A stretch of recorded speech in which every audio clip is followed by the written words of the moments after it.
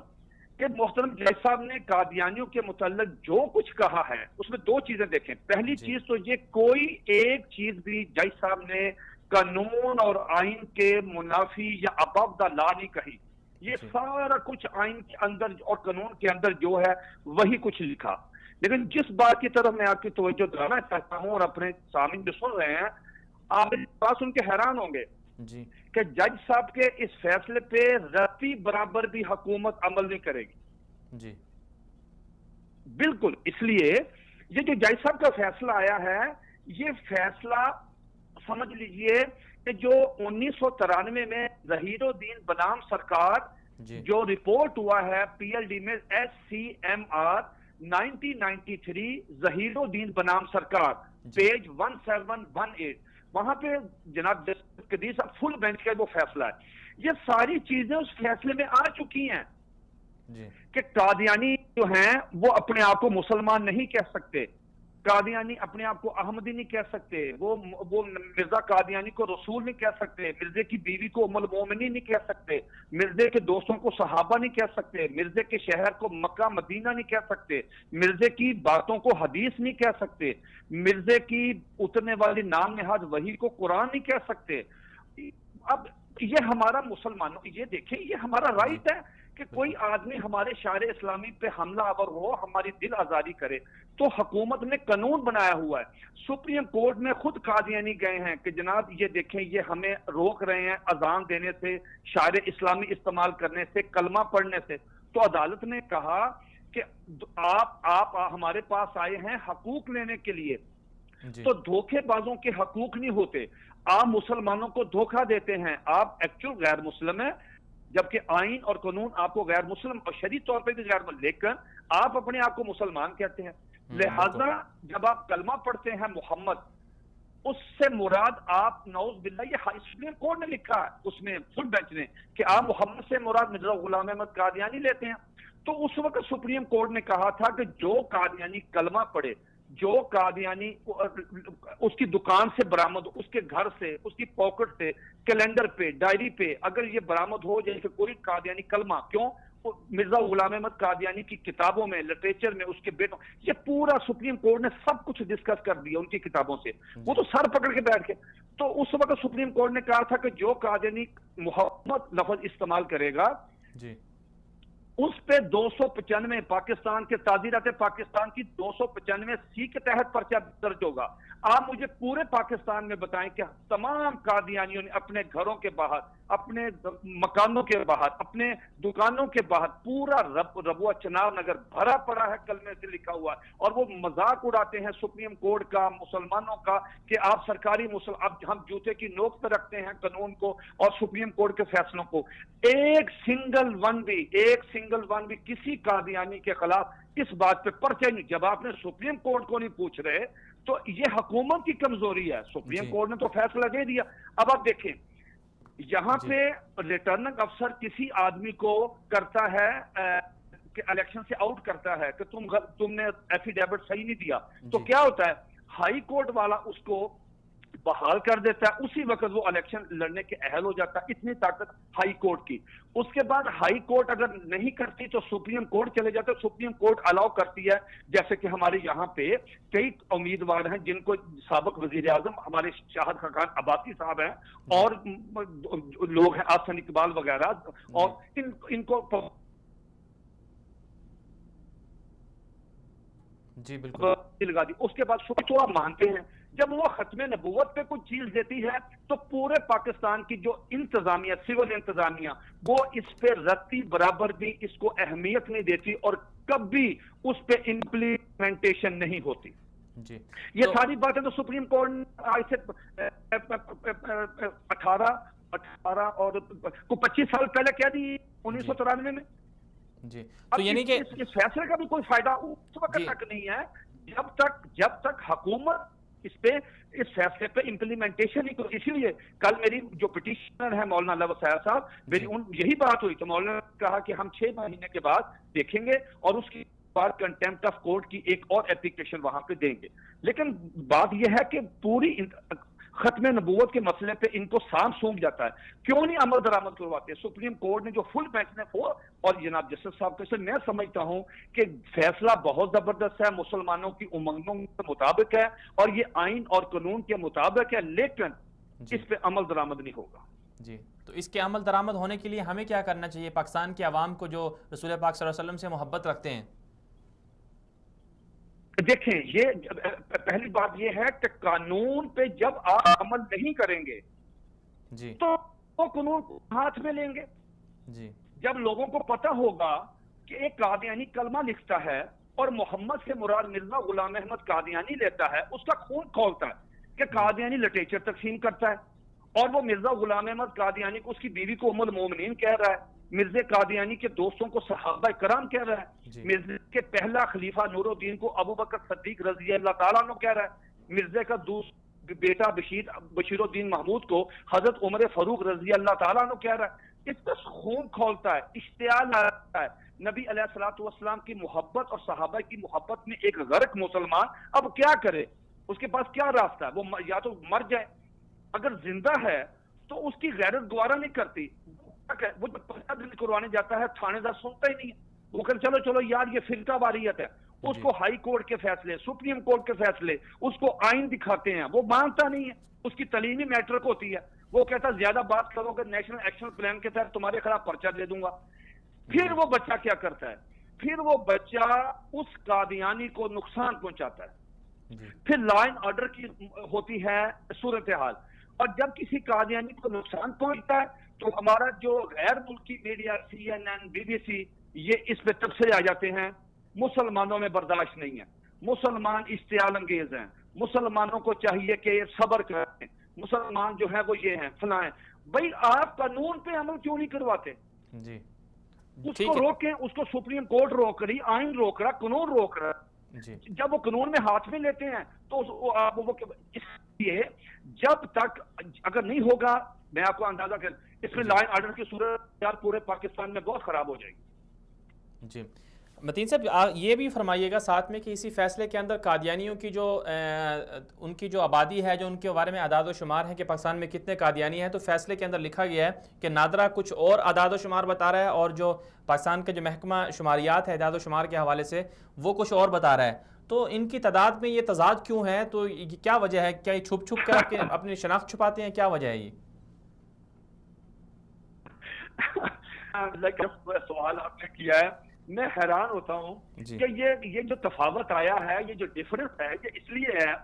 کہ جن قادیانیوں کو پتا تھا کہ میرے محلے میں ختم نبوت والے مضبوط ہیں، اور انہوں نے یہ ڈیٹا اگر میرا مردم شماری سے نکلوا لیا اور اس پہ اگر میں نے اپنا مذہب آگے اسلام لکھا تو تعزیرات پاکستان کی دفعہ 298C کے تحت میرے خلاف مقدمہ درج ہو جائے گا. جی اچھا وہ اس نے تو لکھوا دیا کہ میں قادیانی ہوں یا میں احمدی ہوں, لیکن آپ دیکھیے کہ جو ہمارے اہم ترین اداروں میں بھرے پڑے ہیں, ساتھ میں نام نہیں لینا چاہتا کہ بڑی بڑی کی پوسٹوں پہ بیٹھے ہوئے ہیں, انہوں نے اپنے آپ کو مسلمان لکھوا, وہ ڈرتے نہیں کسی سے. آپ ان کے میرے آپ متین صاحب جی بالکل میں یہاں پر ایک بات ایڈ کرنا چاہوں گا متین صاحب آپ کی بات کے ساتھ کہ اسی فیصلے کے اندر جسٹس صدیقی صاحب نے لکھا ہے کہ پرویز مشرف کے دور میں قادیانی اہم عہدوں تک پہنچے ہیں. جو ان کا پرسنل سیکرٹری تھا ان کے بارے میں انہوں نے لکھا ہے فیصلے میں, جسٹس شوکت صدیقی صاحب نے خود لکھا ہے کہ ان کا جو پرسنل سیکرٹری تھا غالباً کیا نام تھا ان کا, وہ بھی قادیانی تھا. تو آپ کی بات بالکل ٹھیک ہے کہ اہم عہدوں میں بھی پہنچ جاتے ہیں. متین صاحب آپ فرما رہے تھے کہ جو اعداد و شمار میں تفاوت ہے قادیانیوں کے بارے میں, اس حوالے سے ان کو کیسے جو قادیانیوں کی تعداد کے حوالے سے جو تفاوت ہے, جو جسٹس صدیقی صاحب نے بھی اس کو مینشن کیا, اس حوالے سے آپ فرما رہے تھے کہ اس کو کیسے ہم ختم کر سکتے ہیں؟ دیکھیں میں آپ سے درخواست کر دوں, میں آپ سے پہلے عرض کروں کہ تفاوت صرف اس وجہ سے ہے کہ جہاں جہاں جن علاقوں میں تحفظ ختم نبوت کے ورکر جو بیٹھے ہیں, جو مضبوط ہیں, وہ کسی بھی مسلک سے ہیں, جو مسلمان مضبوط ہیں, ان سے قادیانی ان کے جو محلوں میں رہتے ہیں, وہ سوسائٹیوں میں, وہ ان کو پتا ہے کہ یہ لوگ جو ہیں یہ جا کے ڈیٹا نکلوائیں گے, اور اگر ہم نے اپنے اس فارم میں جھوٹ بولا ہوگا, اپنے مذہب کو اسلام لکھا ہوگا, دین ہمارے خلاف تعزیرات پاکستان کی 298C کے تحت مقدمہ درج ہو جائے گا. وہاں تو انہوں نے فکر دے دی ہے کہ ہم احمدی ہیں, قادیانی ہیں, جو بھی ہیں, لیکن جو لوگ کی پوسٹوں پہ بیٹھے ہیں, ان کے جو رشتہ دار ہیں, ان کے جو بچے بھتیجے, پوری فیملی, مثال کے طور پہ ایک مثال دیتا ہوں. اب یہ جسٹس صاحب نے پرویز مشرف کے جو پرنسپل سیکرٹری, اس کا نام لیا ہے طارق عزیز صاحب. اب طارق عزیز کا جو گاؤں ہے وہاں پہ سارے قادیانی ہیں, کسی نے بھی نہیں لکھا کہ ہم قادیانی کہ ہم احمدی ہیں, وہ سب نے لکھا ہم اسلام ہیں. اس لیے ان کو پتا ہے کہ ہمیں کوئی پوچھ نہیں سکتا. آپ کبھی لاہور تشریف لائیں, میں آپ کو ایک کنال کا گھر ہے ایک آدمی کا, وہ ایئرپورٹ روڈ پہ ہے, میں اس کے عہدے کی بات نہیں کرنا چاہتا, مسئلہ تھا. اس نے اپنے گھر کے باہر جناب والا قرآن مجید کی آیت لکھی ہے, ہم پوری جماعت کے ساتھ علماء کرام کے ساتھ تھانے گئے کہ جنہیں قانون کی وائلیشن ہے. اس تھانے دار نے کہا جی میں نوکری سے نکل جاؤں گا, میں نے اس کے خلاف مقدمہ نہیں, میں نے پرچہ نہیں دینا, اب اور مجھے کوئی کام بتا دیں. اب بھی یہ جب ضیاء الحق صاحب نے 1984 میں 26 اپریل 1984 کو آرڈیننس جاری کیا تھا کہ کوئی قادیانی شہر اسلامی استعمال نہیں کر سکتا, اس آدمی نے جو بہت پاکستان کی پوسٹ پہ, اب بھی وہ مر گیا, اس کا بیٹا ہے, اب باہر اس نے قرآن مجید کی وہ آیت لگائی, اور علانیہ کہتے ہیں کہ کسی کی جرت ہے تو ہمیں آ کے ہمارے خلاف مقدمہ درج کروا کے دکھائیں. یہ چیلنج ہے. آپ تو جناب اگر کو چھوڑ دیں, جو لوگ پولیس میں کوئی ادارہ آپ چھوڑے نا, بتائیں ایسے فگر نام ہے, میں نام سر اس کو سر یہ جو چیزیں ہیں, ان چیزوں کو پھر ختم کیسے کیا جانا چاہیے, عوام کو کیا کرنا چاہیے کہ عوام کس طرح سے احتجاج کریں؟ میں یہی ہوں کہ عدالتوں کے فیصلے تو حکومت اس لیے نہیں مانتی کہ جن لوگوں نے قانون سازی کرنی ہے وہاں قادیانی بیٹھے ہیں. جی اب کون سن, پھر لا اینڈ آرڈر کی صورتحال, پھر دھرنے ہوتے ہیں, دھرنوں میں نقصان ہوتا ہے. تو یہ کیوں چاہتے ہیں؟ ہمارا مطالبہ کیا ہے حکومت سے؟ ہمارا سمپل سا بالکل چھوٹا سا مطالبہ کہ قادیانیوں سے کہیں کہ وہ بھی قانون اور آئین کا احترام کریں اور ہم بھی قانون اور آئین کا احترام کریں. وہ قانون کو نہیں وہ کہتے ہیں ہم نے نہ آئین ماننا ہے نہ قانون ماننا, سپریم کورٹ کے فیصلے ماننے. اب اتنا زیادہ پاکستان میں آپ دوستوں کی وجہ سے پاکستان میں اتنا شعور آ چکا ہے کہ اب اس پہ کوئی کمپرومائز نہیں. اب دیکھیں دو صورتیں ہوں گے, یا جو قادیانی وائلیشن کرے گا قانون کی, اس کو یا تو قانون کے آگے اپنا سر جھکانا ہوگا, قانون کا احترام کرنا ہوگا. اگر وہ قانون کا احترام نہیں کرے گا دین پاکستان میں پرتشدد وائلنس اس لیے ہوگی کہ آپ قانون پہ عمل نادرامد نہیں کروا رہے. جی تو یہ نقصان ہے ہمارے ملک کا. ہمارا امن و امان کی صورتحال ہے, اتنا پیارا ہمارا ملک ہے, الحمدللہ پوری طرح دہشت گردی پہ قابو پایا گیا, سب کچھ ہے. لیکن یار یہ مطالبہ ہم کرتے ہیں کہ قادیانیوں سے کہیں کہ وہ آئین, قانون اور سپریم کورٹ کے فیصلوں کا احترام کریں. یہ کون سا بھلا ایسا ہے مطالبہ جس کو حکومت نہیں سختی سے کہا جائے وہاں کے ڈی پی او حضرات کو کہ آپ کے علاقے میں جو قادیانی ان فیصلوں کی روشنی میں جو قادیانی قانون کی وائلیشن کرتا ان کو اپنے آفس بلائیں, ان سے کہیں کہ انسان بنیں. جی ہم آپ کی پھر ہم آپ کو حفاظت نہیں دے سکتے. دیکھیں جج صاحب نے بار بار لکھا ہے کہ ان اقلیتوں کا تحفظ کرنا ہمارا فرض ہے, لیکن اقلیت کو بھی تو چاہیے نا کہ وہ قانون کا احترام اور مسلمانوں کی اکثریت کے جو مذہبی جذبات ہیں ان کا احساس کریں. ہم تو مسلمان بھی کچھ نہیں, ہم تو یہ کہتے ہیں کہ یار آپ مرزا غلام احمد قادیانی کو محمد رسول اللہ نہ کہیں, اب مرزے کی بیوی کو ام المومنین یہ نہ کہیں. اب یہ کون سا ہے دنیا میں جو لوگ کہیں گے کہ بھی آپ کا مطالبہ قادیانیوں سے غلط ہے, ہم تو بھیک مانگ رہے ہیں. جی بالکل متین صاحب, آپ نے بہت اچھی گفتگو کی. پاکستان کو پرامن کیسے رکھنا ہے اس حوالے سے ہر کسی کو پاکستان کے آئین اور قانون کا تحفظ کرنا ہوگا اور اس کو ماننا ہوگا. آپ کا بہت شکریہ, آپ نے ہمارے ساتھ شرکت کی.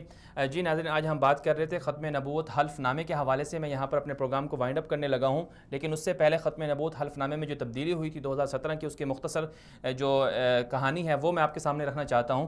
دراصل یہ معاملہ اٹھا تھا 2014 کے اندر جب پارلیمانی کمیٹی بنی. اس کے اندر ایک معاملہ سامنے آیا کہ انتخابی اصلاحات کی جائیں. تو انتخابی اصلاحات کے حوالے سے 34 رکنی سب کمیٹی بنی تھی اور اس میں تمام جماعتوں کے سیاسی نمائندے شامل تھے, جو پارلیمنٹرین تھے سارے اس میں شامل تھے. تو اس کی تقریباً 100 سے زائد 100 کے قریب میٹنگز ہوئی ہیں اور ان میٹنگز کے بعد فائنل جو ڈرافٹ تیار ہوا ہے وہ 2017 میں اگست کے اندر پیش ہوا اور قومی اسمبلی سے منظور ہو گیا. اور اس منظوری کے بعد 22 ستمبر 2017 کو سینٹ میں یہ معاملہ گیا. وہاں پر یہ معاملہ سامنے آیا کہ ختم نبوت حلف نامہ جو قومی اسمبلی کے جو اراکین ہوتے ہیں وہ جمع کرواتے ہیں, سینٹ کے اراکین جمع کرواتے ہیں, اس میں تبدیلی کی گئی ہے, اس میں کچھ الفاظ تبدیل کر دیے گئے ہیں. لیکن اس وقت جو معاملہ تھا سینٹ کے اندر تقریباً 47 کے قریب سینیٹرز موجود تھے. جب وہاں پر ووٹنگ ہوئی کہ جو تبدیلی ہوئی ہے ختم نبوت حلف نامے میں اس کو واپس لیا جائے اور بحال کر دیا جائے ختم نبوت حلف نامے کو جیسا کہ وہ پہلے تھا. لیکن اس وقت جو مخالفت میں ووٹ پڑے وہ تقریباً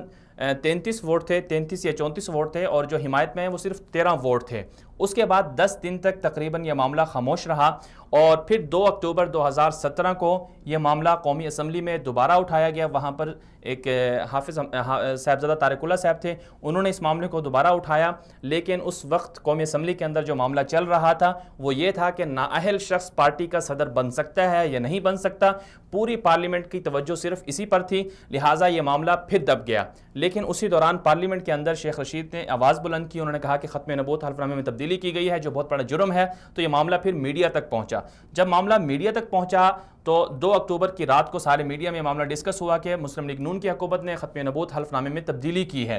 پھر اس کے بعد پورے ملک سے آوازیں بلند ہونا شروع ہو گئیں کہ ختم نبوت حلف نامے کے ساتھ جو تبدیلی کی گئی ہے اس کو واپس لیا جائے. چنانچہ اگلے دن شروع میں جو حکومت تھی اس وقت کی مسلم لیگ نون کی حکومت تھی, انہوں نے کہا کہ کوئی غلطی نہیں ہوئی ہے, ختم نبوت حلف نامے میں کوئی تبدیلی نہیں ہوئی ہے. حتیٰ کہ جو اس وقت کے وفاقی وزیر قانون تھے زید حامد, انہوں نے خود اقرار کیا کہ اس میں کوئی تبدیلی نہیں ہوئی. لیکن جب زور زیادہ بڑھا تو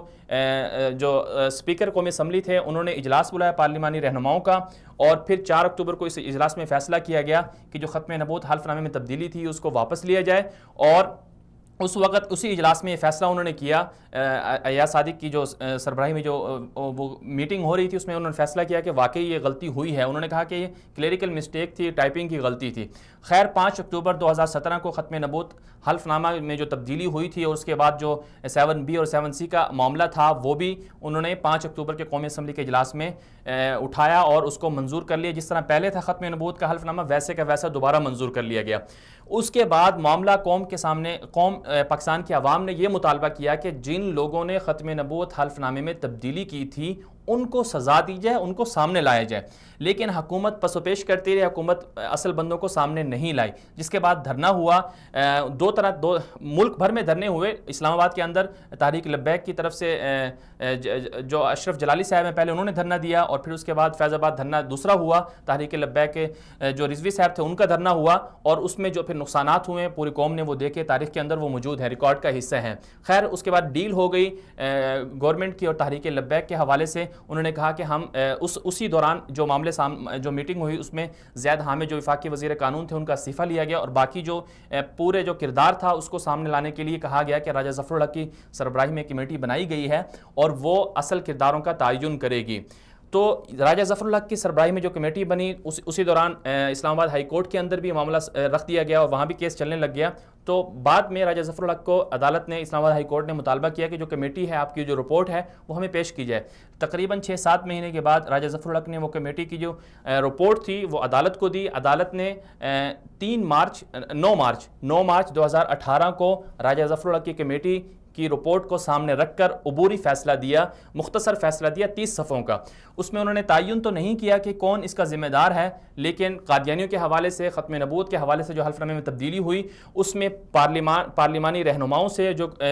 پارلیمنٹ کے جو اراکین ہیں ان کے حوالے سے کہا گیا کہ ان سے غفلت ہوئی ہے۔ اس کے بعد ابھی 4 جولائی 2018 کو قومی اسلام آباد ہائی کورٹ کا دوبارہ تفصیلی فیصلہ آیا 172 صفحوں کا۔ اس فیصلے میں بھی کہا گیا ہے کہ ختم نبوت حلف نامے کے حوالے سے پارلیمنٹ کے اراکین سے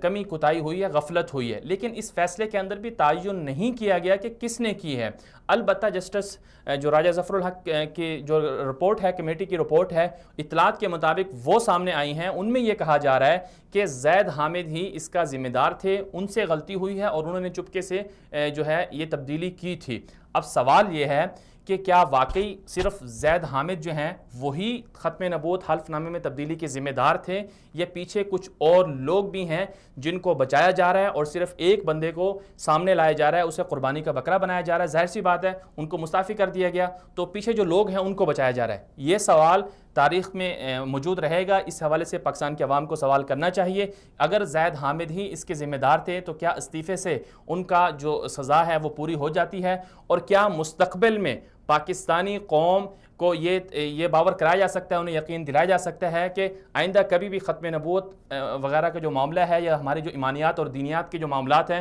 ان میں چپکے سے کوئی بندہ بھی اس طرح کی چوری یا اس طرح کی نقب زنی نہیں کر سکتا؟ یہ بھی سوال ضرور رہے گا۔ اس لیے ضروری ہے کہ ختم نبوت میں جنہوں نے بھی تبدیلی کی انہیں قانون کے مطابق سزا دی جائے، صرف مستعفی کرنا کافی نہیں ہے۔ یہاں پر ایک بات اور سامنے رکھنی چاہیے، ہمیں صرف ایک مختصر سی بات اور سامنے رکھنی چاہیے، وہ یہ ہے کہ ہمیں ختم نبوت حلف نامے میں جو تبدیلی ہوئی ہے اس میں سیاسی اپنے مفادات کو نہیں دیکھنا چاہیے، سیاسی مخالفت نہیں کرنی چاہیے۔ یہ کہنا، کچھ لوگ یہ کہہ رہے ہیں کہ ختم نبوت حلف نامے میں تبدیلی کے ذمہ دار ساری سیاسی جماعتیں ہیں اور اجتماعی غلطی ہے، یہ بات بالکل غلط ہے۔ اگر اجتماعی غلطی کیسے ہو سکتی ہے؟ کیونکہ اجتماعی غلطی میں جو لوگ شامل تھے، اجتماع تھا پورا سب کمیٹی کا اور اراکین اسمبلی تھے، وہ سب یہ کہہ رہے ہیں کہ ہمارے سامنے کبھی یہ معاملہ ڈسکس ہی نہیں ہوا۔ تو جب وہ خود اقرار کر رہے ہیں تو انہیں بھی چاہیے کہ جب ان پر الزام لگ رہا ہے اجتماعی غلطی کے حوالے سے کہ وہ بھی شامل تھے تو انہیں چاہیے کہ آ کر رد کریں۔ اس لیے اصل جو مجرم ہیں ان کو سامنے لانا چاہیے اور انہیں قانون کے مطابق سزا دینی چاہیے۔ آج کے لیے اتنا ہی، اجازت دیجیے، اللہ حافظ۔